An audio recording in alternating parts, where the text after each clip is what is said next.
I'm going to roll on over and just turn this over to my dear valued and conference designing visionary, so many words, to Charline Russo, who's going to guide us and lead us in an interactive conversation with Jenny Rogers. Over the next 40 minutes, I highly encourage each of you to stay open to the ideas, to the questions, to the innovation, to the ways to address the ideas, the challenges, and the opportunities tied to disruption and learning and coaching. Charline, I'm turning it over to you. Enjoy.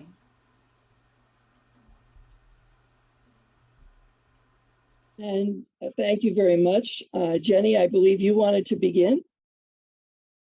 Yes, I'm here. Yeah, sorry, say again. You wanted to begin, Jenny, with our introductions of each other, and then we get going. Oh, right. Okay. I'm sorry. Oh, goodness me. I'm afraid this is my cat. This is This is Atticus. It's Atticus. I'm afraid it's his mad half hour. So my conversation partner is Charline Russo, and she's a senior lecturer in organizational dynamics program at the University of Pennsylvania. And she co-founded the Organizational Consulting and Executive Organizations and Coaching Cohort Program. She's the founder of the Campo Marzio Group, helping organizations and leaders create, drive, and sustain transformational change through coaching and consulting.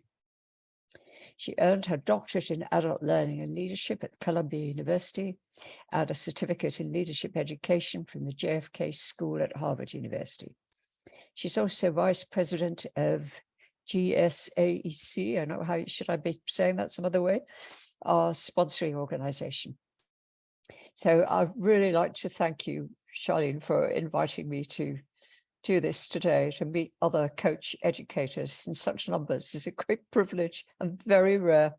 It's a wonderful privilege for us, Jenny, and it's my pleasure to introduce you, someone who doesn't need much of an introduction, actually. Jenny has been a coach for more than 30 years after a career in media in London, and she has been working with senior clients in law, medicine, finance, healthcare, the performing arts, and media. She trains and supervises other coaches. She's an award-winning coach, educator, and practitioner. And her books range from the Coaching Classic, which brought us together from first edition to the fourth, now going to fifth, of coaching skills, and Coaching What Really Works, and her latest, Are You Listening?, a book about coaching stories. And so, Jenny, when we began to talk about this session, we focused in on authenticity in coaching. And we had a basic question. What does authenticity actually mean in coaching? And is it different from other professions in this regard, such as medicine or law? I think it's very much easier to answer the question about how it's different than to answer the question about what it is. Mm-hmm. How it's different is that very often people in other professions like doctors, lawyers, police officers, they actually wear a uniform. Doctors don't, well, I don't know whether they do in the US, but they certainly don't here wear white coats anymore. But they do wear that stethoscope around their neck saying as clearly as anything, or maybe even have a little on the arm of their scrubs, the little badge saying, I am a doctor. Lawyers, if there are quite a few women lawyer clients actually at the moment, if they've got to go to court the day they're seeing me, they turn up in their black suit and a white shirt, nothing too sexy or interesting. So, and a police officer, I remember one very senior police officer telling me that the minute he put his uniform on, he was doing his job. Now, I think that leads potentially to a degree of inauthenticity in those roles. And the uniforms are there for a reason, aren't they? They're there to protect the professional. Now, in coaching, that isn't what we do, is it? No. We are face to face with the client. We're not doing that Freudian blank mirror thing. If those of you who know London and have been there, you should visit Freud's house in Hampstead, where you could see his actual consulting room with the couch and the chair to one side. For all the world, it looks as if he's just left. His glasses are on the table. You can imagine he's just let his dog out and he's coming back any minute. So we don't do that. Now, I think that raises the question then of, if we're being authentic, what kind of authenticity we're talking about? Mm-hmm. Because we're not being our worst possible selves. We're not being ourselves on a bad day, which you could say is authentic. But I think what we're doing is being a coach, not doing coaching. Now, I don't know whether that's too abstruse, but that's how I see it. We are being a coach. What's your own definition? Yeah, and so I think when I think about authenticity, we were brought up to believe that it is the way you are, that you show up authentic, and you have good self-awareness, you have self-knowledge. But if you look at some of the research now, it's focusing more on feeling and being authentic with your feelings, and that your fluidity of internal and external is aligned. And so that the authenticity is that you are showing up as who you are and feeling that way and demonstrating it, and it aligns with your true self. And the thing that I find interesting with the word authentic, it comes back so much to truth. And they talk about truth with authenticity. And truth, of course, makes you begin to think about trust. And we think about the importance of trust in the coaching relationship, right? And so that's how I think about it. And there are some times when I'm sitting in a coaching session and I almost want to pinch myself for the incredible gift that the client is giving. And I am reminded of the humbleness that you need to bring to that process, and that authentic humbleness, and why that's so important, again, with trust and truth. Do you find that too, Jenny? Yeah, I think that's absolutely right. But to return to the theme of truth, trust, and authenticity, I think there's something here, and feelings. There's something here about self-control as well. Knowing we were going to talk about this, something just popped into my mind about a client whose story I do describe actually in one of my books. So this was a very distinguished scientist who very tragically had a terminal diagnosis of cancer. And he called me asking me, did I do death coaching? Now, this is a joke about life coaching, which he knew that I had some strong feelings about the use of that phrase. And he asked me to work with him on how to prepare for his death, including things like what kind of message he would leave for his children. Now, the feelings dimension here, I was overwhelmed, really, where at every session I felt overwhelmed, but I could not show that. I think probably I did constantly say, I'm feeling very, very moved by what you're saying. I'm feeling very sorry. Sometimes said, I'm not entirely sure where we should go with this. So it was entirely a mutually negotiated conversation. I never cried. At his funeral, I did. His family very kindly invited me to his funeral. I did absolutely break down. But I never once cried in the session. And it leads me to the question that we often get in trying to connect with our clients by talking about ourselves. Yes. And this is a perfect continuation of this. To be authentic, do we talk about ourselves? Do we actually cry in a situation? How much, and if we do, how much is enough? so that it doesn't, Yes. somebody mentioned earlier, listening to a tape of a coaching session, and who's doing most of the talking. And so in this space, when you think about it, do coaches talk about themselves, and what's enough?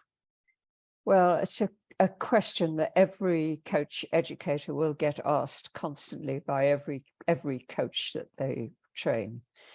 I think when you are starting out as a coach, it's very sensible to say to yourself, I do not talk about myself.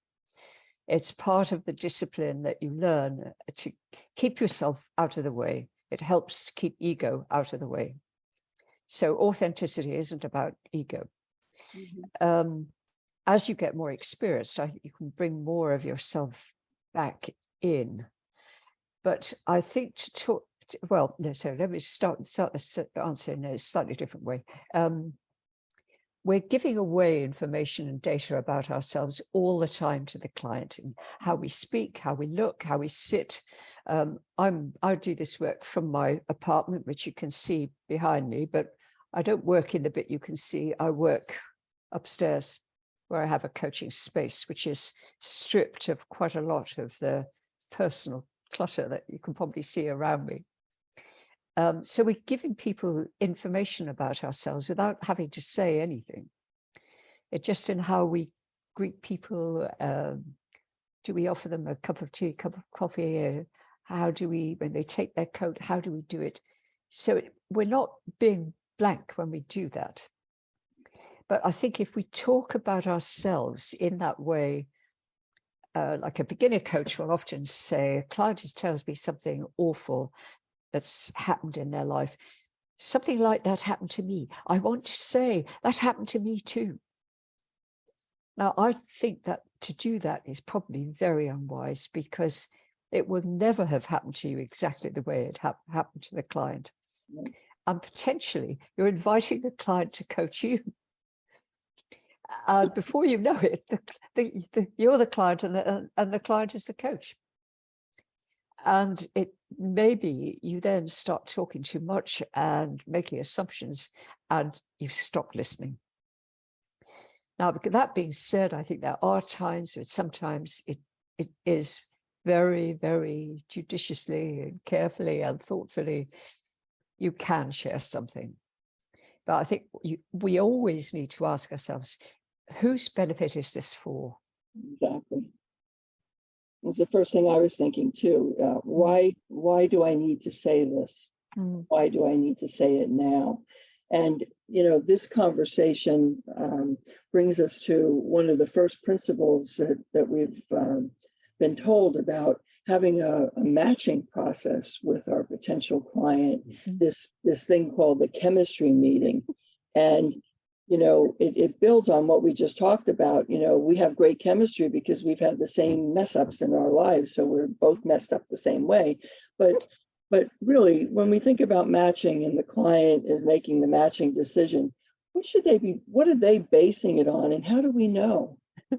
Oh, Charline, I absolutely hate that phrase, the chemistry session. I absolutely hate it. If I can avoid using it, I will. Some mysterious alchemy is supposed to happen. See, I think I position it with people that it's not a coaching session. It's about a process of mutual choosing. The client isn't auditioning you, nor are you auditioning the client. And I think the focus really is, this may not be the answer to your question, but this is how I think about it, that you're really asking what's brought them to the thought that they need a coach. What's the actual issue? What have they already done?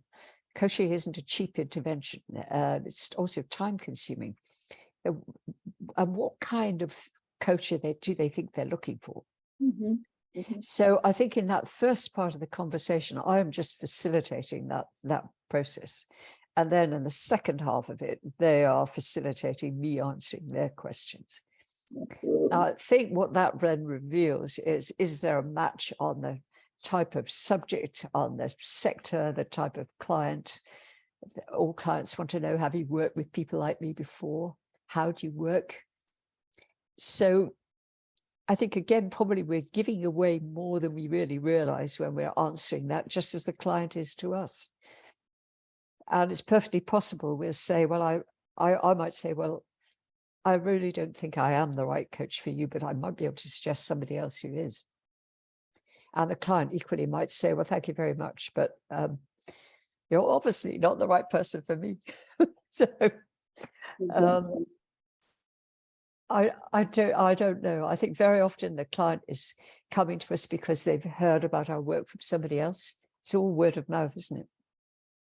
It is, and there are a few coaching benches that I sit on, and the organization's policy is that the candidate for coaching interviews 3 people. Yes. And so they have those 3 conversations, and I always ask them, where are you in this process, and who's first, who's second, who's third. But I like to begin with not the pointed question, but the question of what is coaching. Because having them an understanding of what is it that we're going to be talking about. For one organization that I work with, it is such a prized gift that the company gives to them. It's become the shiny new toy, and everybody wants the shiny new toy. They don't know what it is, but I got to have it. And so we'll have that conversation, and then I'll ask them why coaching and why now, and we'll start to talk about whatever it is. And I had an interesting situation recently. We had the baseball World Series, and Philadelphia was in the World Series with the Houston Astros. And so the client was in Philadelphia, and she had tons of baseball stuff behind her. And as she was talking with me, she was talking about how all the way along in her career, she had been identified and promoted. And she was now moving into the levels where she had to put herself forth for promotion and recommend herself.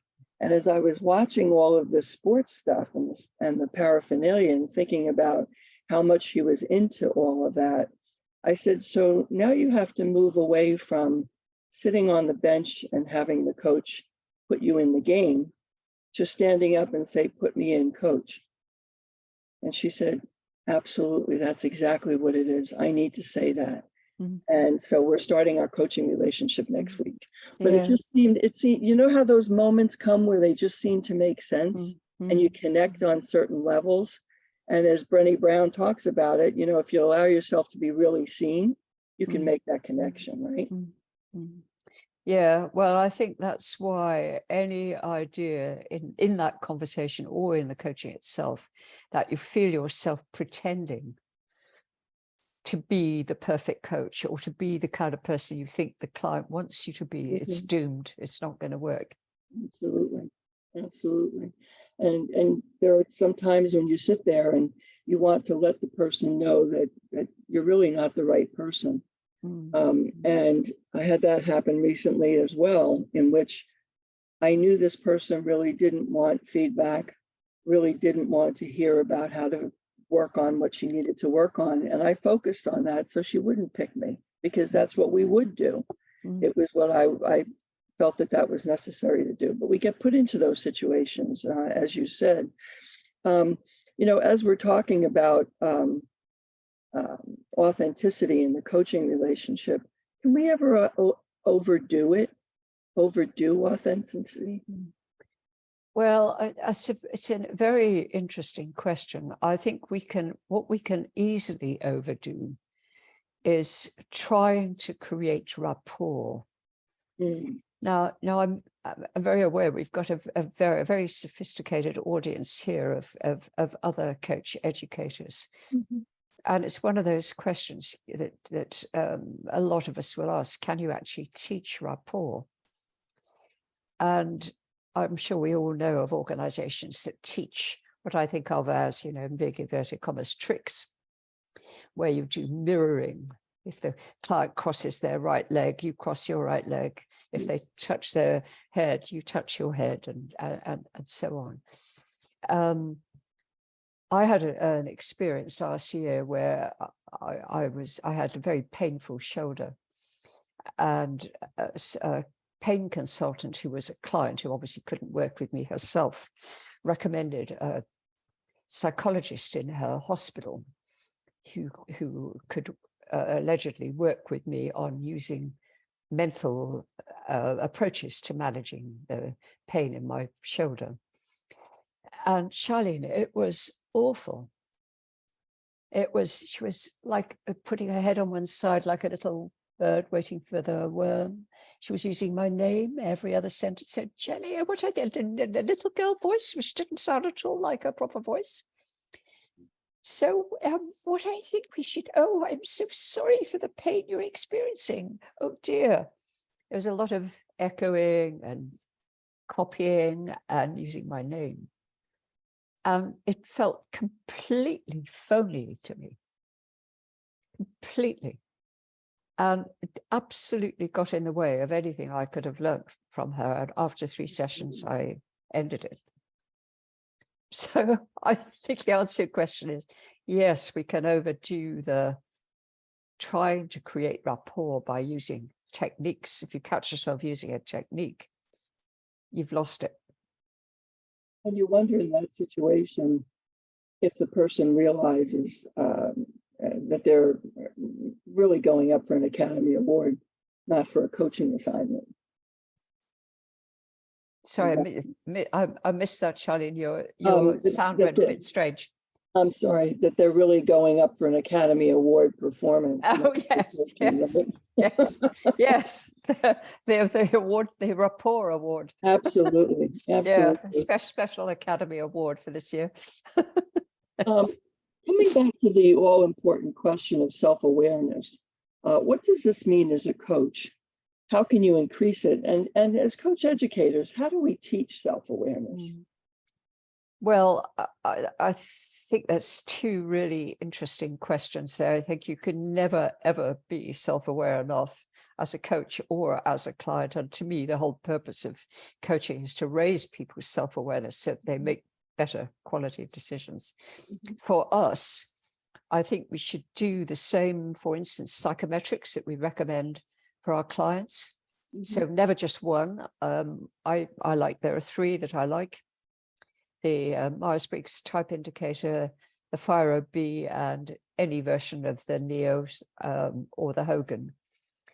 And I think those are very, very, sometimes quite brutal shortcut to understanding ourselves better. Mm-hmm. Then I think as coaches, we can ask other people for feedback. We can ask clients for feedback. We can get somebody else to do feedback for us. The commissioning organization may collect feedback and may or may not share it with us. If they don't, we should ask them to do that. So I think all of that helps. How you teach it? Well, I think you teach it through probably doing those things on a coach training program. Mm-hmm. And you might have exercises where people give feedback to each other. But one of the main ways, I think, of increasing it with a client is to offer them feedback in the moment. Yeah. Again, not of a brutal kind, but of just an observation of how they're striking you. When we were preparing for this conversation, you and I talked about the simplicity and the power of the Johari window. Yes. And how that can be used so effectively in a coaching engagement. Mm-hmm. Yeah, and we need to use it ourselves, don't we? What's in my own blind spot? What does everybody else see that other people don't see? How can I decrease the size of the unaware, the totally unaware bit? How can I increase the size of the open of the arena? And I think it's by doing all those things we've been talking about as a continuous thing, not just something you do when you're in training. Exactly. And I think asking the client that wonderful question that Irvin Yalom emphasizes in all his amazing work, which is asking the client, how are we getting on, you and me?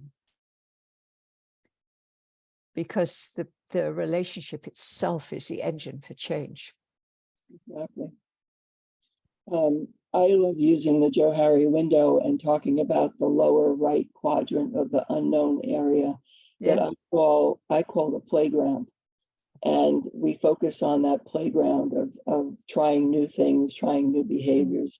And there were some questions that came up earlier in the discussion about the coaching process, and maybe at the 6-month mark, ending the coaching and having the people trying new behaviors. And I think from our conversations, you and I agreed to working on new behaviors immediately and using our safe space for those behaviors and beginning to practice them, not waiting for the 6-month mark, but beginning them immediately and to be able to begin to use them. Can you tell any stories or any examples of how you've done that? Of getting clients to try new behaviors? Well, I once had a senior police officer who was very confident when he was, this goes back to our earlier part of our conversation, when he was wearing his very impressive uniform, and paralyzed with shyness when he wasn't wearing his uniform. And given his rank in the Metropolitan Police, he had to mix with a lot of London politicians. And he despised politicians, but he realized that he had to be nice to them. And he had absolutely no way of knowing how to do it. So what I did with him was to say, okay, we're surrounded here by sandwich bars. We're going to go out now, and you are going to start up a flirtation with people I nominate in the sandwich queues. We're going to take orders from everybody in the office. This one wants a tuna and mayo. This one wants a bagel, and so on. And we're going to go to different sandwich bars. And I'm going to point to somebody. He wasn't in his uniform, by the way. And you are going to start a conversation with them, which is going to be a little bit like a flirtation. And he looked at me and he said, "You are a very wicked woman. You really mean the Metropolitan Police are paying you for this?" I said, yeah, they are, because it will work. And so I went out into London, a very tall man, 6'4", me, and he did it. And he said to me afterwards, "I realize this is actually very simple. It's about having the courage to start a conversation. It's about not waiting for the other person. When I'm in my uniform, I can, or people will always come and talk to me because everybody's got a story about the police or a question. When I don't have the uniform, I don't know how to do it. But I realize now it's very simple. I have to make the first step." Then he sort of struck his head like this. He said, "Why has it taken me so long to get to the age of 53 and this rank, not to know this?" There was a lot of laughing, but that was one intervention that worked for him. It reminds me of how many clients come to us having learned to wear the masks that feel that are necessary, and how do we help them know their masks and then be willing to take them off. And that vulnerability, especially in organizational life, where you may feel that that kind of openness could be dangerous in certain situations, right? Yeah, it might be. It might actually be dangerous to do it. Exactly. People might need the mask. I think language is a dead giveaway here, isn't it? That the metaphors and similes that people use to describe the culture and the way they navigate their way around it is often the entry point into asking, well, how do you, given what you've just described, it sounds like you need to protect yourself. What do you actually do? They may not use the metaphor of a mask, but they will describe something. They might say something like, well, I have a poker face, or I keep my head down in meetings. And that brings us back to, we've been talking about the authenticity of the coach. What about the authenticity of the client? And having the client authentically show up in the process? how do we know, or how do we encourage it or challenge them? Well, one of the things that strikes me about this topic is that we can't be the only ones doing authenticity. Absolutely. It's completely a two-way process. I think if you feel you are being authentic and the client is not, it's very, very difficult. And you may feel the coaching, well, the coaching probably will be going nowhere.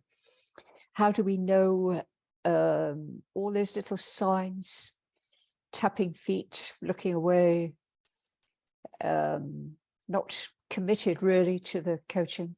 It probably goes back to the conversation we were having about the chemistry session, that really it's about motivation. If you know that you've got the right motivation for coaching, it's hard for the client not to be authentic. If you've got an alibi motivation that doesn't break down quickly and the client tells you, well, actually, what I'm really worried about is this, then I think it's very difficult. And I think well, it's how to describe this. The coaching has the feel of a role play, doesn't it? You begin to feel your role playing being a coach and their role playing being the client. Absolutely. And I was thinking as you were talking, it's the perfect opportunity and responsibility, almost an ethical responsibility for the coach to challenge with feedback about how I'm experiencing you. Yeah, absolutely. And I'm not experiencing that honesty, right? Well, I might say something like, I feel we're not on the right agenda here. I feel there's a question that needs to be asked that we're not dealing with. Am I right? Am I wrong? And just leave it and wait and see what the client says. Or I'm feeling there's something here that we're not tackling, or that we're not really making any headway. Because if you're on the wrong agenda, if you are dealing with somebody who for whatever reason is hiding, it's very obvious, isn't it? Very quickly realize that's what's happening. So I think to say there's something feels wrong here, what's going on? And so many times what that's part of is the organization has decided to gift you with coaching, and you don't see the need for it. So I'll play along here, and I'll be here, and we'll have this conversation, but we'll have this ice skating activity rather than diving. Yeah, well, I think again, you asked that as something so important to ask in the chemistry conversation. What's the reason? I remember I used to do a lot of coaching with our foreign office, and they used to have these rather grisly occasions, which are like speed dating. These were people who'd been newly appointed to ambassador roles. And so we were all sitting behind little desks, and these guys would come up to us and say, oh, hello, my name is, and what about you?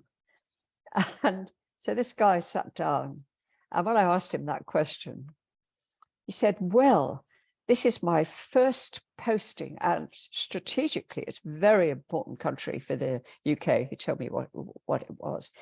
And I think it's going to, my wife and I are really looking forward to it. So I just interrupted him and said, yeah, but that sounds wonderful. But if you and I were to work on as coach and client, what would our agenda be? What would we be working on? And it was quite comical, really. He just repeated exactly the same thing he just said to me. Well, you see, this country is very important strategically to the UK, and this has been my first ambassador appointment. I'm really looking for... I said to the HR person afterwards, if he chooses me, please tell him I'm not up for it. I thought there was absolutely no point. It's exactly as you said. It was a gift from the organization. It was free. He thought he ought to have it. It reminds me, one of the organizations I worked for in the biotech industry, they built a coaching organization, and part of what they built into it, they called moments of truth. in the coaching process. And so a manager, it was in the sales area, a manager would have a new sales rep who would be going off to 3 weeks of intense training and product knowledge and competitor product knowledge and all of that. And they would have to pass those tests. And so the manager had the first moment of truth with the person about what's expected of you in the next 3 weeks in that training program, what we expect you to do. And the second moment of truth would be when they come back, what did you learn? And how can I help you? What do you need from me to be able to go forward? And the third moment of truth were check-ins along the way, which said that we're not playing coaching here. We are coaching. And that relationship was so critical. And that's why they called it the moments of truth. Mm. And I was always impressed by the part that began with, what do we expect in sending you off to this, which is not what we usually do. So a manager who decides that Charlene needs to be coached needs to have a conversation with her before you start this whole process, right? What are the expectations of this process? And that doesn't happen much, does it, Jenny? No, well, I think that what the organization needs from the coaching is another whole topic, isn't it? Yes. And how you build that into any personal agenda that the client might bring. And in executive coaching, there are always three partners: there's the client, the coach, and the organization. Absolutely. Yeah.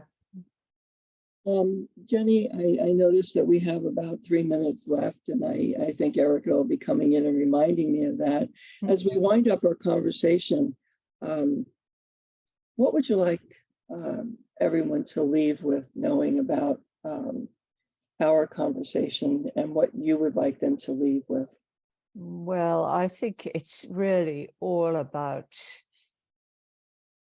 our perpetual task as coaches is suspending judgment and replacing it with curiosity.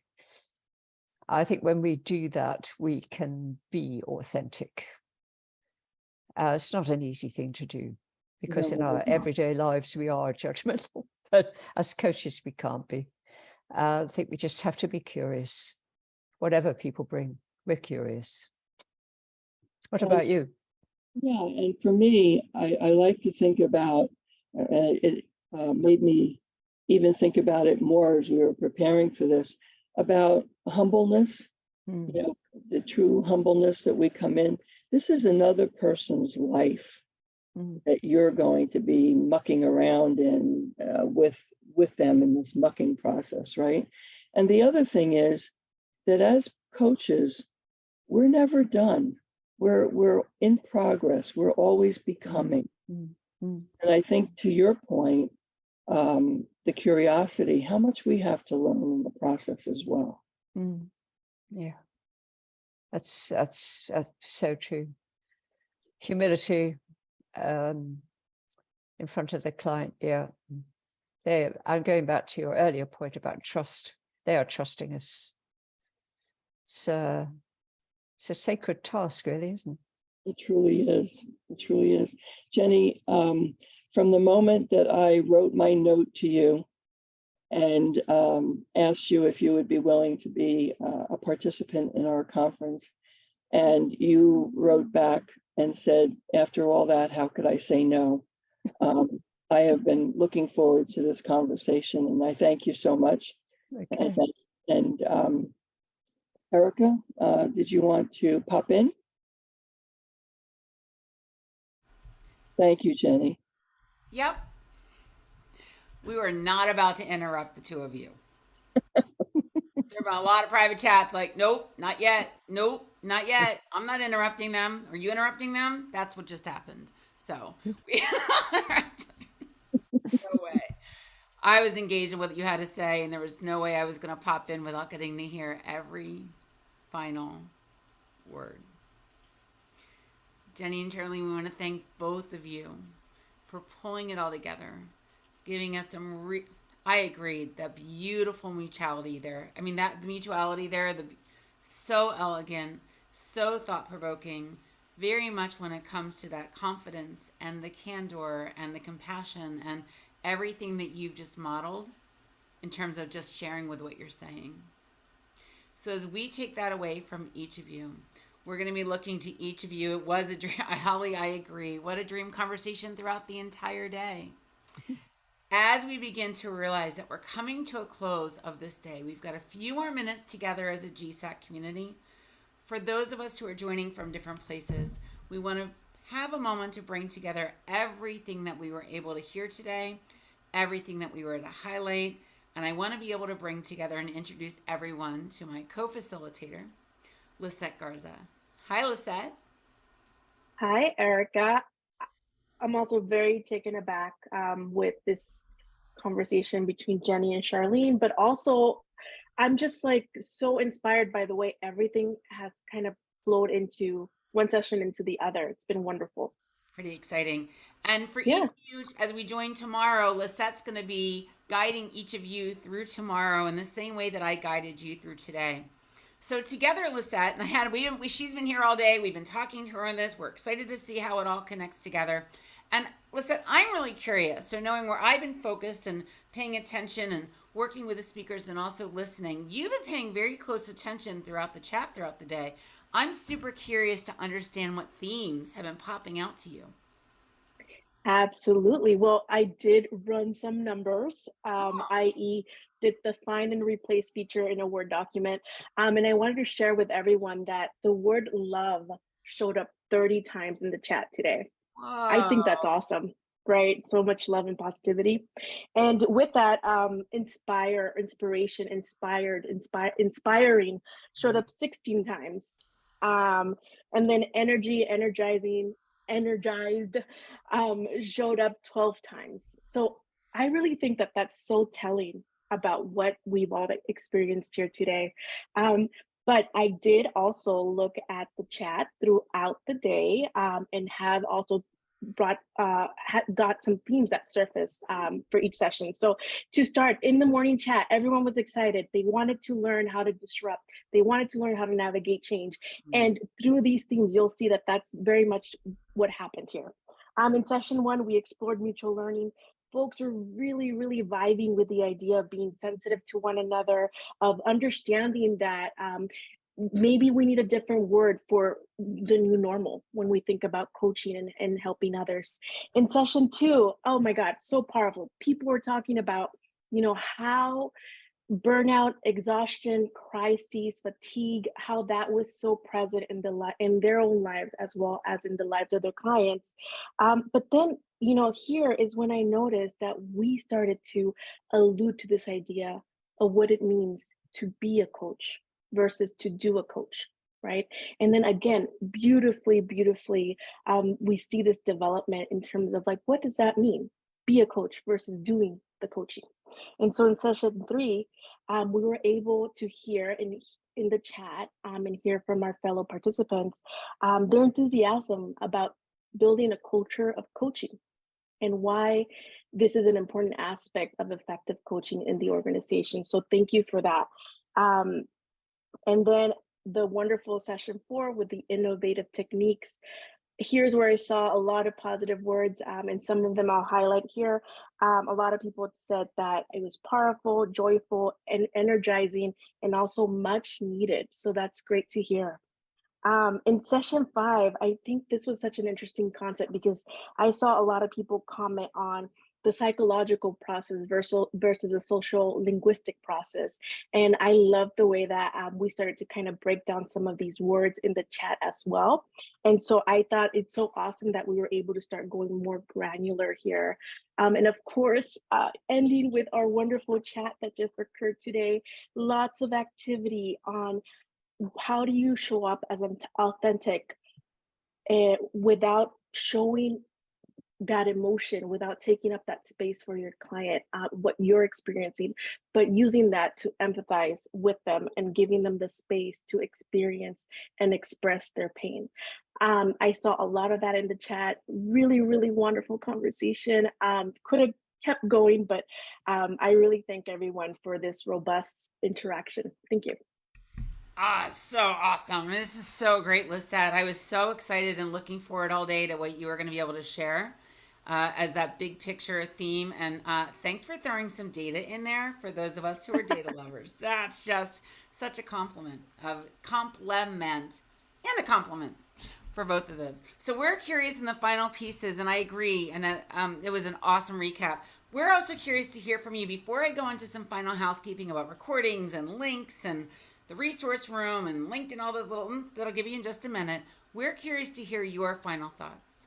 What was a theme that from your, because each of you have a different perspective and you were in it through your lens as a coach practitioner. If you are representing one of the 20 universities around the world who are here today, a word, a phrase, one big idea that really stuck out to you, a question that you still have or that was generated today that wasn't answered that you can't wait to leave here and continue to explore, something that you'll be implementing as a coach practitioner or as a coach educator. Share one final piece from each of your perspectives in the chat so that we at GSAEC can also take a look at that and consider what are we going to build on next and which of these may be covered tomorrow. So Lisa, before I go into final housekeeping today, I'm very curious.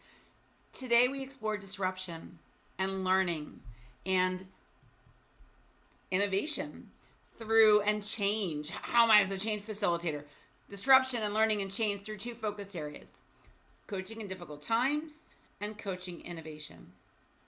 Lisette, what are the big themes we can look forward to exploring tomorrow with enthusiasm? What a great question, because we further continue to build on this conversation. As you all notice, we talk a lot about the foundational principles of our profession, right? Being authentic, creating space. Tomorrow, you can expect to hear more about technology, artificial intelligence, as well as a deeper dive on what it means to become a coach. We have a research team here. We'll talk about that lifelong journey of becoming, of being a coach. So you'll hear more of that. And then I think what I'm mostly excited about to hear more from is about that inclusion piece. So we're really looking forward to unpacking what coaching can mean in more diverse communities. And I realize now that I want to change my language a little bit after Haesun's session, but I am really looking forward to that, exploring that with everyone today. So to sum it up, or tomorrow, to sum it up, it would be technology, looking forward, and inclusion. Thank you so much.